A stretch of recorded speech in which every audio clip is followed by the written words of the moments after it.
တကယ်ချင်းတို့အားလုံးပဲမင်္ဂလာပါဆလတ်တန်းကနေပြန်လည်ကြိုဆိုလိုက်ပါတယ်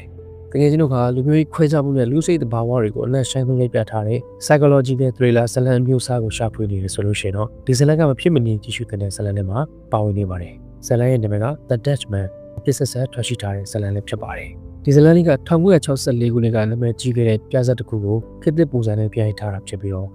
အဓိကမင်းသားကတော့ Moonlight ထဲက Andrew Holland နဲ့ Minami Kate Mara ပါ Sassy Beach လည်းပါဝင်ပါသေးတယ်ဇာတ်လမ်းချစ်ဘက်ကိုတွားရအောင်ဒီဇလန်က Clay ဆိုတဲ့လူမဲမျိုးသားတယောက်အကြောင်းပါသူကအော်ဘင်နဲ့စီးပွားရေးလုပ်ငန်းရှင်တယောက်ဖြစ်ပေမဲ့ကင်တော်ကြီးမှာတော့စမပြေပါဘူးဇနီးတဲ့ခါရဖောက်ပြန်တာကိုခံထားရတဲ့အတွက်စိတ်တရားရနေတဲ့သူပါတကယ်ကြတော့ရထားစီးနဲ့လူလာဆိုတဲ့မိန်းကလေးတယောက်နဲ့စုံတယ်လူလာကရုတ်တရက်ကျင်းတော့တာမန်လာပိုးပန်းတဲ့သူလိုရှိပေမဲ့တကယ်ကြတော့ Clay ရဲ့အတွင်းစိတ်တွေအားနဲ့ချက်တွေကိုဖောက်ပြန်နေတယ်လို့မျိုးကိုထူးဆန်းနေပါတယ်သူတို့ညရဲ့ပြောစကားတွေကမျိုးစကားပြောတာမျိုးဟုတ်ပဲနဲ့လူလူကြီးကိုဘယ်သူမှမသိချတဲ့ identity ပြဿနာတွေကိုတုံ့ပြန်တိုက်ခိုက်နေတဲ့ psychological game ခုလိုဖြစ်လာတာပါလူလာကတဖြည်းဖြည်းနဲ့ Clay ကိုစိတ်ပိုင်းဆိုင်ရာကစားလာပြီးအခြေအနေတွေကပိုပြီးတော့တင်းမာလာတဲ့အခါဒီတွေ့ဆုံမှုတွေကတိုက်ဆိုင်တာပဲလားဒါမှမဟုတ် Clay တယောက်ကွင်းဆက်တစ်ခုထဲမှာပိတ်မိနေရလားဆိုတာတွေကိုသဲထင်းကိုဆန်းဆန်းတွေကိုကြည့်ရှုရမယ့်ဇာတ်လမ်းမျိုးဖြစ်ပါတယ်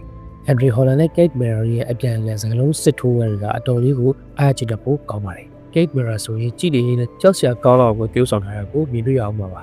တာမန်သရီလာကားတွေကိုတွေ့တဲ့တန်ယူခြင်းမဟုတ်ပဲနဲ့စကလုံးတွေအကြည့်ယူနေအတော်လေးကိုမွန်းချက်စရာကောင်းတဲ့ဇလန်းချင်းတွေမျိုးဖြစ်အောင်ကိုဖန်တီးပြသပေးထားပါတယ်။ငွေရင်းပြစတဲ့အငွေသက်ကိုလည်းမပြောပြအောင်ရိုက်ကူးထားလို့ပဲ။မနာဆန်ဆန်ဇလန်းတွေကဇလန်းပုံစံမျိုးကိုလည်းထက်သင်းရိုက်ကူးပေးထားတဲ့အတွက်အတော်လေးကိုကြည့်ရတာအမြင်ဆန်းသစ်စီမှာသိကြပါတယ်။လူမျိုးခွင့်ချမှုနဲ့လူစိတ်သဘောတဘာဝကိုအနှံ့ဆိုင်ဆုံးလိုက်ပြထားတဲ့